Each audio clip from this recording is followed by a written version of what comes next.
வணக்கம். வணக்கம். ரொம்ப நாளுக்கு பிறகு பாரதிய ஜனதா கட்சியுடைய செயல் தலைவராக பீகார் மாநிலத்தைச் சேர்ந்த திரு நிதின் நபீன் அவர்களே நியமிக்கப்பட்டிருக்கிறார்களே, அவரை விட வேற சிறந்தவர்கள் யாரும் இல்லையா? ஏன் இவ்வளவு காலதாமதம்? யார் அந்த நிதின் நபீன் அவர்கள்?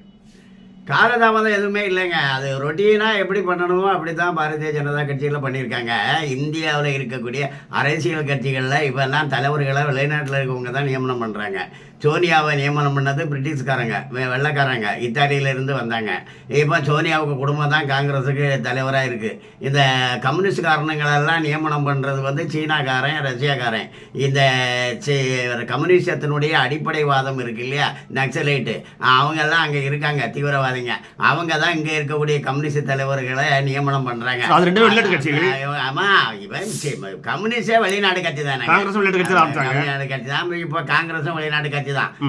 அவங்க வெளிநாட்டுல இருக்கவங்க நியமனம் பண்ணி சோனியா குடும்பம் தான் இப்போ காங்கிரஸ்ல தலைமை குடும்பமா இருக்குது.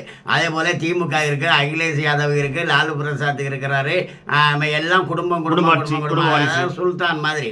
அதெல்லாம் முஸ்லீம் மன்னர்கள் இருப்பாங்க, கீழே சுல்தான்களை வச்சிருப்பானுங்க.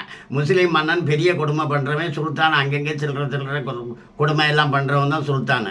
அதே போல சுல்தான்கள் எல்லாம் மாநில அளவில் இருக்காங்க. அந்த பக்கம் மம்தா பானர்ஜி இருக்காங்க, மருமகனை கொண்டு வராங்க, அவங்களுக்கு பையன் இல்லைங்கிறதுக்கு. அதே நேரத்தில் பீகாரில் நிதிஷ்குமார் பிஜேபி கூட்டணியில் இருக்கார் பாருங்க, அவருக்கு ஒரு பையன் இருக்கான். அவங்க இந்த பையனை அவர் அரசியலுக்கு கொண்டு வரவே இல்லை. எல்லாம் கொண்டு வாங்க அரசியலில் அவங்க பையனை முன்னிறுத்துங்க அப்படின்ட்டு அங்கே உள்ளவங்க எல்லாம் கேட்குறாங்க. அவர் வேண்டாங்கிறாரு. அப்போது ஒரு தலைவருடைய மகனோ மகளோ அரசியலில் இருக்கலாம், ஆனால் அவங்க குடும்பம் தான் அந்த அரசியலையே கையாளும். எப்படி எப்படி ஒரு குடும்பம் இருந்தால் தான் அந்த கட்சியை பரம்பரையா கட்டி காக்க முடியும். அவங்க குடும்பத்துக்கு பரம்பரையா சம்பாதிக்க முடியும். அந்த குடும்பத்துக்காரங்க அதுக்கு ஒரு பதில் சொல்றதுக்காக வேண்டி ஒரு பூசி முழுப்புற மாதிரி அப்பதான் கட்டி காக்க முடியும். அப்படி இருந்தா அதுக்கு ஜனநாயக கட்சியே இல்லை. அந்த குடும்பம் இருந்தாதான் காப்பாற்ற முடியுங்கிற நிலை இருந்தால் அது ஜனநாயகம் இல்லை, அது குடும்ப ஆட்சி, அது அரசு ஆட்சி. ஆக நாம இப்போ அரசு ஆட்சியில இருந்து ஜனநாயகத்துக்கு மாறி இருக்கோம்ல. அதனால பிஜேபியை தவிர்த்து வேற எந்த கட்சியுமே ஜனநாயக கட்சி இல்லை. நிதின் நபீனுக்கு வயசு 45. இப்போ இந்தியா இளமையாக உருமாறி இருக்கிறது, முன்னேறி இருக்கிறது. இந்தியா இப்போது துடிப்புத்தன்மையோடு விளங்குகிறது. அப்படிங்கிறது தான் தேசிய தலைவர் நிதின் நபீன் அவர்களுடைய நியமனம் நமக்கு காட்டுகிறது. இது ரொட்டீனா நடக்கிறது தான். லேட் ஆச்சு அப்படி கிடையாதுங்க, லேட்டு தான் ஆகும். லேட் ஆகுறது ரொட்டீன் தான். இது ரெகுலரா நடக்கிறது தான். அப்ப லேட் ஆயிடுச்சு அப்படின்னா அப்படிதான் லேட் ஆகதான் செய்யும். யோசிச்சு தான் பண்ணுவாங்க. ஒரு தலைவரை தேர்ந்தெடுப்பாங்க, அது வரைக்கும் இருக்கிற தலைவரை கண்டினியூ பண்ணுவாங்க. இப்போ செயல் தலைவர்னு சொல்றது அதுவும் பாரம்பரியமா அந்த முறையே அப்படிதான். பிஜேபி ஆரம்பிச்ச 1980 ஆரம்பிச்ச நாள்ல இருந்து முதல்ல செயல் தலைவர் தான் சொல்லுவாங்க.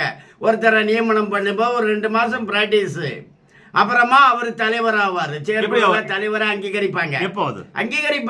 அது இப்ப இன்னும் 1 மாசத்துல பண்ணுவாங்க. அவருடைய இந்த தலைவரை அங்கீகாரம் பண்ணிடுவாங்க. 1 மாசத்துல, ஒரு 2 மாசத்துக்கு உள்ளாடி பண்ணிடுவாங்க. தேசிய செயற்குழுவில் பண்ணுவாங்க. ஆக நிதின் நபீனுடைய தேர்வு 45 வயது இளைஞர், ஏற்கனவே எம்எல்ஏ இருக்கிறாரு, 4 முறை மந்திரியா இருக்கிறாரு, 4 முறை தொடர்ந்து தேர்ந்தெடுக்கப்பட்டிருக்கிறாரு, திறமையானவர். அப்ப உலகத்தையே கட்டி ஆளக்கூடிய கட்சி பாரதிய ஜனதா கட்சி, உலகத்திலேயே மிகப்பெரிய ஜனநாயக கட்சி பாரதிய ஜனதா கட்சி. அப்போ ஒரு தலைவரை பாரதிய ஜனதா கட்சி தேர்ந்தெடுக்கிறதுனா இந்தியாவுக்கு மட்டுமில்ல, உலகத்துக்கே தேர்ந்தெடுக்குது. 45 வயது இளைஞனை தேசிய தலைவராக தேர்ந்தெடுத்திருக்கிறது என்றால் அது இந்தியா உலகுக்கு வழங்கக்கூடிய கொடை. அப்படி அப்போ இந்தியாவில் பாரதிய ஜனதா கட்சி மட்டும்தான் ஜனநாயக கட்சி. மற்ற கட்சிகள் எல்லாம் அந்நியர்களுடைய தூண்டுதலின்படி அங்கே இருக்கு, செயல்படுறவங்க இங்க. அதுதான் காங்கிரஸ், கம்யூனிஸ்ட், திமுக, முலாயம் சிங் யாதவ், லாலு பிரசாத், மம்தா பானர்ஜி, இவங்க எல்லாருமே அப்படிதான். ஆனா பாஜக மட்டும்தான் நாட்டுக்கான கட்சி, உலகத்துக்கான கட்சி, ஜனநாயக அமைப்பு பாரதிய ஜனதா கட்சி மட்டும்தான். நன்றி, வணக்கம்.